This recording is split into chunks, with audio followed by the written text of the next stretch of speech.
Assalamualaikum warahmatullahi wabarakatuh. Kembali lagi di channel Anissa Rahmayanti.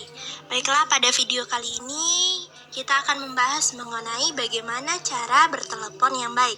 Sebelumnya, video ini merupakan tugas dari mata kuliah retorika dengan dosen pengampunya yaitu Dr. Ermawati Arif MPD. Baiklah, pada kesempatan kali ini dengan tema pembelajaran bahasa Indonesia di tengah pandemi COVID-19, kita telah terhubung dengan narasumber kita pada kesempatan kali ini yaitu Ibu Intan Ayu Ramadhani SPD yang merupakan guru bahasa Indonesia di SMA 1 Gunung Talang.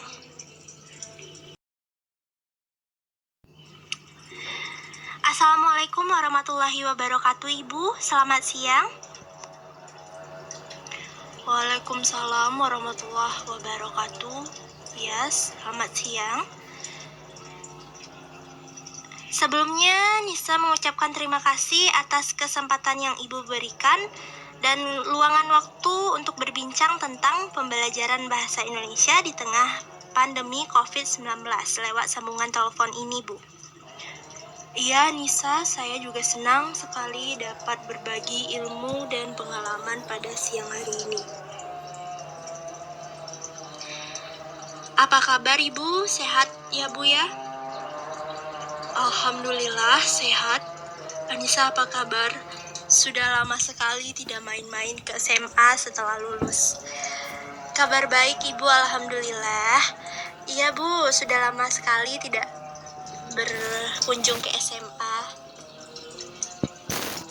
Baik Ibu, kita langsung bahas saja materi kita pada siang hari ini mengenai bagaimana proses belajar bahasa Indonesia di tengah masa pandemi ini. Apa terjadi perubahan dari segi aspek pembelajarannya, Bu?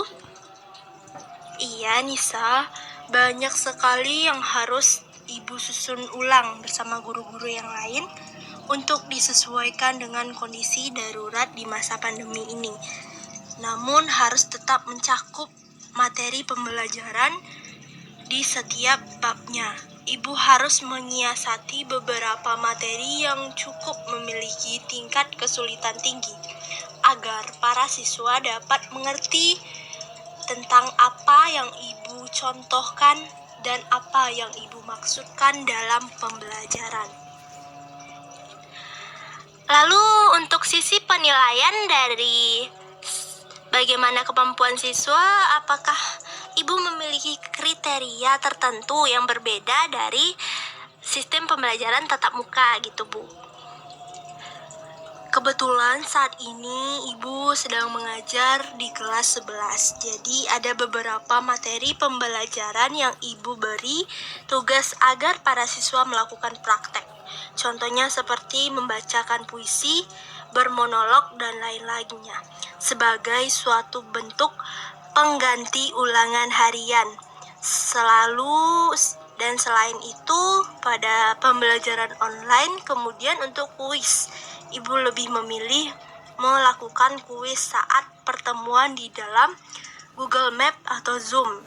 Nah, biasanya setelah Ibu menerangkan seluruh materi mengenai materi pembelajaran pada hari itu, Ibu akan menunjuk beberapa orang siswa untuk Ibu berikan pertanyaan. Nanti siapa yang bisa menjawab itu akan diberikan nilai tambahan atau nilai kuisnya. Nah Bu, kemudian pertanyaan Nisa selanjutnya, apakah pengadaan kuis memiliki jangka waktu tertentu yang Ibu lakukan? Serta proses pembelajaran lewat Google Map selalu dilakukan setiap pertemuan atau setiap minggunya Bu? Untuk kuis tidak memiliki jadwal secara berkala, namun biasanya Ibu melakukan kuis sekitar 4 atau 5 kali dalam suatu semester. Karena nilai kuis ini nanti akan Ibu akumulasikan dan Ibu tambahkan ke nilai UTS para siswa. Kemudian untuk proses pembelajaran melalui Google Meet, Ibu hanya memberikan beberapa materi yang sekiranya susah untuk dipahami oleh para siswa secara mandiri. Biasanya ini materi-materi yang agak sedikit rumit, sehingga membutuhkan penjelasan dari Ibu. Nah, Ibu, untuk pengadaan UTS nih Bu dan UAS, bagaimana penyelenggaraan di sekolah tempat Ibu mengajar? Untuk menyelenggarakan UTS dan UAS, memang di sekolah kita di SMA 1 Gunung Talang tetap mengadakan ujian tertulis melalui website atau server sekolah yang insya Allah aman keberadaan dan kerahasiaan soalnya. Namun untuk mata pembelajaran Ibu yaitu Bahasa Indonesia, Ibu juga menambahkan berbagai tugas lapangan untuk dikerjakan oleh para siswa untuk dianalisis terkait permasalahan bahasa Indonesia sesuai dengan topik yang ada di sekitar mereka. Alasannya kenapa Ibu melakukan ini adalah untuk mengetahui bagaimana keterampilan dan keaktifan siswa. Karena selama belajar online, kita guru-guru agak sukar untuk menilai bagaimana keaktifan dan keterampilan sikap siswa kita. Sedangkan pada kurikulum 2013 terdapat aspek penilaian mengenai keterampilan sikap. Jadi Ibu harap dengan adanya penugasan seperti itu, siswa-siswa Ibu atau murid-murid Ibu akan lebih terlatih untuk berinteraksi dengan masyarakat dan mengamalkan apa ilmu yang mereka miliki serta memiliki keterampilan memecahkan masalah yang mereka hadapi. Nah, sangat bagus sekali. Saya mengerti sekali dengan jawaban Ibu. Nah, Bu, tadi kata Ibu ujian tertulis diadakan melalui website sekolah atau server sekolah. Saya ingin bertanya, Bu, apa benarkah website sekolah benar-benar siap dalam menjalankan pembelajaran secara online ini? Untuk hal ini memang website di sekolah belum sesiap website di perguruan tinggi. Terkadang kendala jaringan dan error juga sering dialami oleh siswa.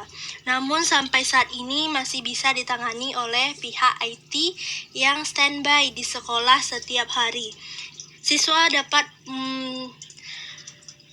melaporkan kendalanya langsung kepada wali kelas masing-masing atau menghubungi ke kantor usaha dan tata usaha di sekolah kita. Alhamdulillah ya Ibu, masalahnya masih dapat dikendalikan sehingga tidak menimbulkan rasa kekhawatiran berlebihan di kalangan siswa. Iya, Alhamdulillah, sampai saat ini belum ada masalah yang begitu besar tentang server di sekolah. Nah, pertanyaan terakhir nih Bu, dari Nisa. Bagaimana sih Bu cara menghadapi dan menyiasati siswa yang sudah mulai terlihat rasa lelah, letih, jenuh, dan pasif dalam proses pembelajaran bahasa Indonesia di masa pandemi, Bu? Dan apakah lebih bagus belajar daring atau konvensional nih menurut Ibu? Tolong ya Bu ya dijawab. Nah, menurut Ibu, ini adalah titik yang paling berat dan kompleks. Karena semangat belajar siswa di masa pandemi ini, Ibu akui benar-benar mengalami penurunan yang sangat drastis. Proses pembelajaran jauh dari kata-kata aktif. Mereka jenuh, stres, dan menyiasatinya. Biasanya Ibu akan melakukan berbagai penyemangat dan memberikan suatu nasihat-nasihat untuk tetap mereka semangat. Selain itu, dalam penyampaian materi, Ibu juga tidak terkesan terlalu kaku atau santai saja, serta menyelipkan sedikit humor agar siswa tidak terlalu tegang dan mengantuk dalam menyimak materi yang Ibu sampaikan kepada siswa. Selain itu, kita sebagai guru dan tenaga pengajar juga tidak boleh jenuh. Karena hal ini nanti akan berpengaruh kepada siswa. Biasanya guru akan marah-marah, tidak menerima berbagai alasan siswa dan tidak memberikan toleransi kepada siswa, sehingga terkesan memberatkan siswa dalam belajar daring ini. Kalau mana yang lebih bagus, belajar daring atau konvensional? Menurut Ibu sama saja dua-duanya, tetapi belum sepenuhnya siap untuk pembelajaran daring. Bagi sekolah Ibu tidak tahu bagaimana sekolah di wilayah lain, tapi sekolah Ibu saja yang sudah memiliki website sekolah sehingga tugas-tugas bisa dimuat di sana masih mengalami kendala. Dan juga beberapa aspek penilaian dan pengajaran di dunia pendidikan membutuhkan interaksi yang harus dilakukan dalam proses mendidik untuk membentuk suatu manusia, dan ini membutuhkan adanya interaksi langsung. Wah, tidak terasa semua pertanyaan dari Nisa sudah Ibu jawab dan memberikan pemahaman, ilmu, dan pengalaman kepada Nisa. Terima kasih Ibu telah membagi ilmu dan pengalamannya. Banyak maaf Bu kalau ada pertanyaan dari Nisa yang sekiranya kurang berkenan. Terima kasih atas waktu Ibu. Assalamualaikum warahmatullahi wabarakatuh. Iya Nisa, terima kasih kembali. Wassalamualaikum warahmatullahi wabarakatuh. Ibu tutup ya Nisa. Iya Bu. Nah itu videonya. Sekian, assalamualaikum warahmatullahi wabarakatuh.